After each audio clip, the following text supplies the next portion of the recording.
Bung Indra, ini kan salah satu yang dirasakan itu kenapa kemudian ada akronim NKRI, Negara Kepolisian itu tadi disinggung juga. Polisi itu di mana-mana. Polisi itu di mana-mana. Di kampung saya pernah mendengar dari seorang kawan bahkan jadi kepala dinas di Kota Madia, kepala dinas tenaga kerja, seorang kombes aktif di Bandar Lampung. Kalau nggak salah, saya tanya ada apa ini, mau ada pelan. Kemudian selain di kementerian ini, kementerian itu, bahkan di parlemen, ya kan, di parlemen, di DPD itu sekjennya kalau nggak salah polisi. Di BUMN, saya tahu tuh ada di Telkom Jenderal Bintang 1. Apa mau narik kabel atau mau naik tower ikut itu saya juga nggak ngerti. Ini Bung Indra melihatnya apa sih sebetulnya polisi di mana-mana ini, mau bagi-bagi kekuasaan, mau sekadar penempatan orang karena sudah terlalu banyak gerbong, atau seperti apa, Bung Indra? Ya, kalau kita baca ya beberapa novel peraih sastra dunia, itu kan rata-rata yang bercerita tentang negara polisi ini. Artinya ketakutan yang betul mendasar terhadap kehadiran polisi yang luar biasa di tubuh negara itu, sehingga memunculkan sastra kelas tinggi yang pada gilirannya juga melahirkan apa yang disebut dengan failed state, negara gagal. Irak contohnya. Terlepas dari masalah antara Irak dengan Amerika Serikat, tapi pada waktu itu Irak itu adalah negara polisi gitu. Kenapa negara polisi? Karena salah satunya karena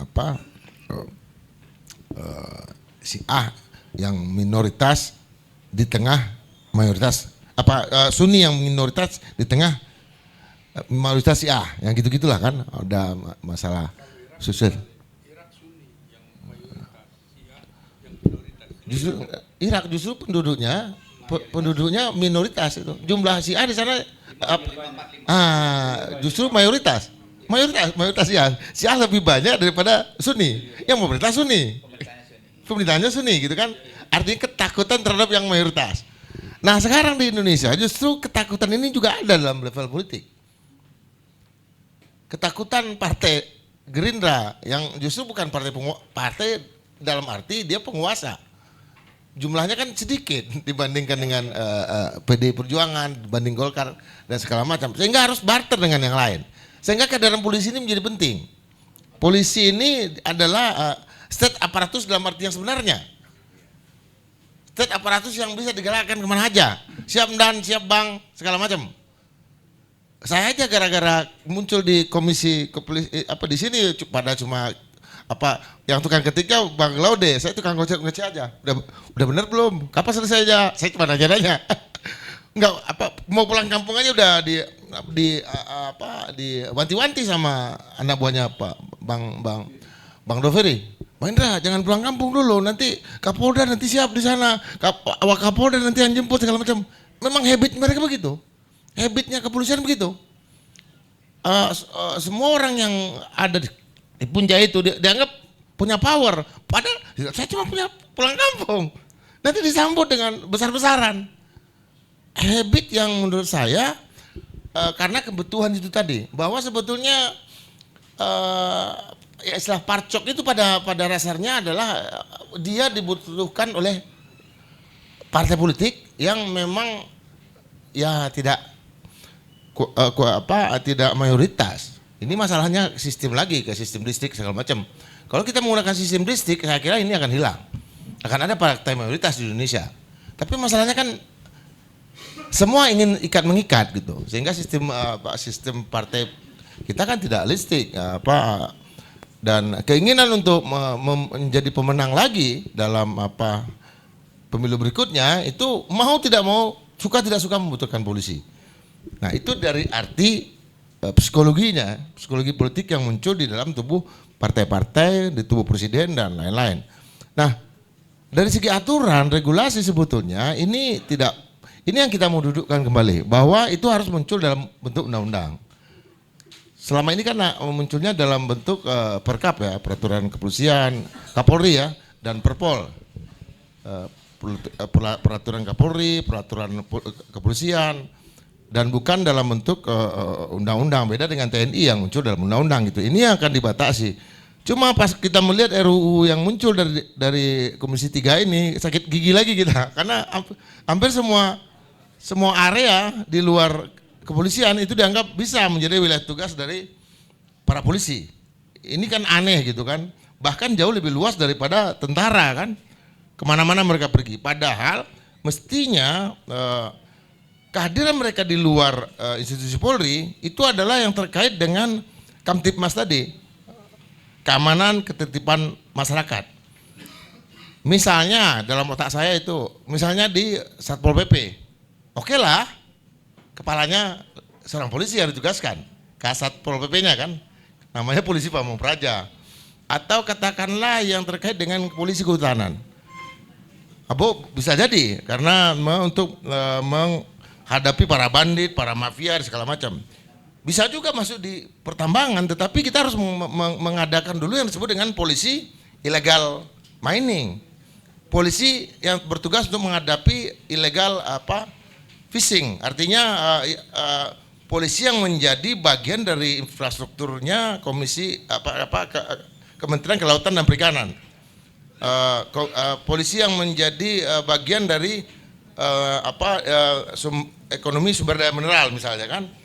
Bolehlah polisi-polisi khusus. Kita kan sebetulnya punya polisi khusus yang tidak diberdayakan dan tidak dimaksimalkan. Kalau ada polisi khusus dan kemudian ada polisi yang ditugaskan di sana, no problem. Tetapi kalau di Sekretariat Jenderal DPR, ya ini kan banyak mereka bukan lulusan mereka nggak belajar ilmu politik, ilmu sosial, mereka nggak belajar sosiologi, mereka nggak belajar jangan-jangan nggak pernah baca buku Miriam Budiarjo. Pas baru masuk mungkin buku itu mereka buang duluan kan. Yang mereka masukkan buku-buku yang nggak penting gitu kan. Jadi menurut saya kehadiran kepolisian ini memang sebetulnya bukan dibutuhkan oleh negara ini, karena akibatnya juga adalah para birokrat kita sekarang jarang menemukan birokrat yang teknokrat. Kita juga jarang menemukan apalagi birokrat yang teknolog. Itu beda lagi. Birokrat yang teknokrat saja semakin jarang kita melihat, apalagi birokrat yang teknolog. Yang artinya seorang birokrat yang sangat ahli di bidang teknologi, yang ahli di bidang ilmu pengetahuan tertentu, karena memang dia punya kebebasan di wilayah itu. Sekarang jarang sekali kita menemukan birokrat yang seperti itu. Kenapa? Karena dulu seorang birokrat itu berpikir bahwa jabatan tertinggi dia adalah menjadi seorang dirjen, menjadi seorang irjen, sekjen, yang nggak bisa dimasuki oleh yang lain kecuali mereka. Karena dulu pun bahkan wakil menteri pun harus birokrat dulu kan, nggak boleh. Sekarang, kalau akun saya masih aktif tuh, pasti saya ditawarin hampir semua eselon 1 pasti tawarin. Saya dulu masih pegang Vampire RI. Itu akun yang ditakuti oleh semuanya, Partai Sosmed takut, Kurawa takut, pokoknya Vampire RI. Coba cek, saya matikan akun itu kan, akun anonim. Saya yakin sekarang kalau saya masih pegang tuh akun, pasti saya ditawarin staf khusus Menteri Menhan. Dan saya yakin saya pasti jadi dirjen di Kementerian A, di Kementerian B, bahkan staf khusus Presiden. Kenapa? Karena sekarang yang menjadi staf khusus Presiden, yang menjadi staf ahli di bidang itu para pemilik akun-akun anonim yang saya lihat. Yang rata-rata kalau ketemu Vampire RI siap katanya. Abang harusnya dapat pangkat mayor juga, Bang. Udah dari dulu kan, udah 6 bintang kita kan, bintang kita 6. Makanya dapat vaksin Nusantara. Nomor 5 dulu yang disuntik sama Pak Terawan kan, karena mereka percaya bahwa memang saya jenderalnya sipil. Untuk itu. Jadi memang ada pengetahuan yang tidak dimiliki oleh polisi, yaitu teknologi. Akhirnya mereka pakai orang lain. Negara juga begitu, bukan ditumbuhkan dari kalangan birokrat. Ini menurut saya sumber petakannya juga setelah Undang-Undang ASN berlaku kan. Dulu kan Undang-Undang ASN kan tahun 2014, saya waktu itu ke Ketua Tim Ahli Menpan RB. Saya yang bikin tuh PP-nya tuh, sampai Yudi menurunkan menjadi PP, macam-macam lah. Pokoknya menjadi peraturan pemerintah dan segala macam kan. Kita yang sosialisasi kemana-mana. Tapi ketika kita sosialisasi sesuai kebenarannya, saya kira setelah Yudi Krisnandi selesai dan kemudian Asman Amnur, menurut saya masih ASN itu masih di bawah rezim ASN. Tapi setelah periode Jokowi yang kedua, menurut saya itu udah dibajak sama yang lain. Itu. Baik, Bung Indra, kali ini saya memohon dengan sangat Bung Indra mau menjawab dengan apa adanya.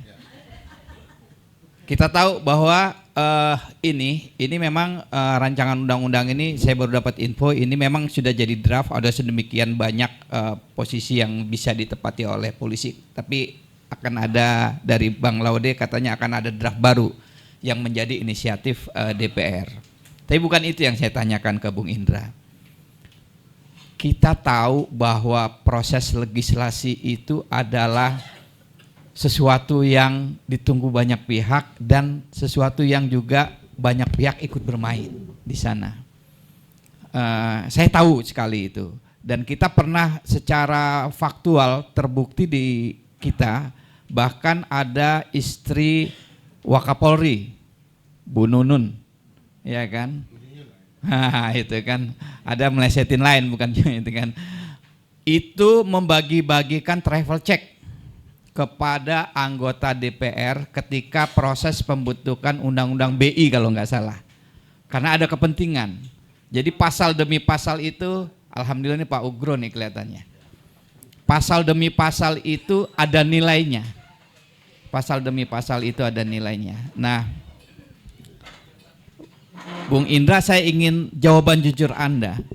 Ini apakah akan ada uang besar yang bermain dalam pembentukan undang-undang kepolisian ini ke depan? Silakan.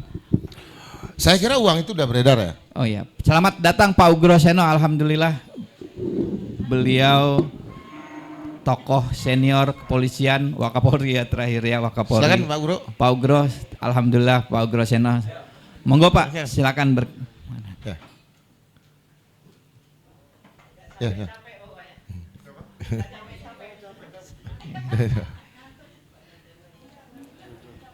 Dengan Pak Ugro, monggo Pak. Ya Pak. Ya silakan Bung Indra. Masalah uang saya kira itu sudah beredar ya. Dan tetapi kan sekarang justru kerjanya lebih canggih. Yang kita harus lihat lagi sekarang sebetulnya adalah hampir semua kalau kita lihat di DPR itu ya, teman-teman yang ada di Komisi 3 itu, kemudian itulah yang menjadi cikal bakal dari pimpinan DPR, cikal bakal dari pimpinan partai politik. Itu yang kadang-kadang agak lupa dibaca oleh teman-teman. Artinya begini, orang yang ada yang masuk di Komisi 3 itu punya karir. Punya karir yang lebih mumpuni ketimbang Komisi 2 misalnya. Untuk menjadi pimpinan DPR kah? Atau untuk menjadi pimpinan partai atau kemudian menjadi menteri. Karena itu seolah-olah menjadi satu-satunya komisi, kan di DPR itu kan cuma ada dua ya, komisi mata air dan komisi air mata ya. Nah komisi 3 itu adalah komisi mata air dan deras gitu.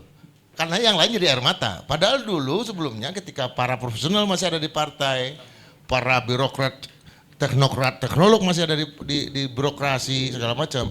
Yang dilihat sebagai mata air itu adalah misalnya komisi-komisi yang terkait dengan keuangan, BUMN dan segala macam. Tetapi ini pun udah ditakutin oleh kalangan yang bermain di Komisi 3 gitu. Makanya Sahroni nggak tahu, mungkin karena dia lolos karena dia main intel-intelan kan. Enggak, sebenarnya kalau undang-undang Anda kan sebagai politikus dari Partai Golkar ya, partai besar.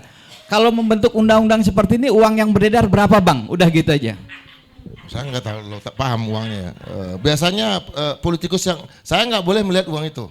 Satu-satunya di partai yang nggak boleh melihat uang itu, kalau ada uang itu, enggak lu keluar. Ada uangnya saya, tapi pas pembagian saya udah pasti keluar. Nggak tahu di Partai Golkar kan saya ditempatkan sebagai orang yang nggak boleh lihat yang begituan Bang. Oke, sebab saya ingat nggak lihat. Ya, jangankan tapi nomor seri uang yang beredar itu, kalau dia Uangnya dolar, saya tahu orangnya. Yang bagi-bagi, karena gue catat tuh nomor serinya bang, saya tahu orangnya.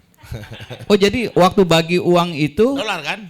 dolar ya? Iya. Itu nomor serinya Udah dicatat. dicatat sama yang bagiin. Ya, nomor serinya urutan berarti. Nggak, tukang catatnya saya tahu. Berarti uang baru ini kan? Bukan, kekuatan saya itu. Oke. Kalau ada masalah, ada apa-apa, nomor serinya saya bisa keluarkan. Oh. Lewat yang tukang catat ini. Oke. Itu aja, tapi jumlahnya berapa saya nggak tahu. Oh luar biasa ini. Jadi itu sebabnya ya, memang jadi anggota DPR itu ini juga ya setiap membentuk. Ini kata Bang Indra ya kan gitu.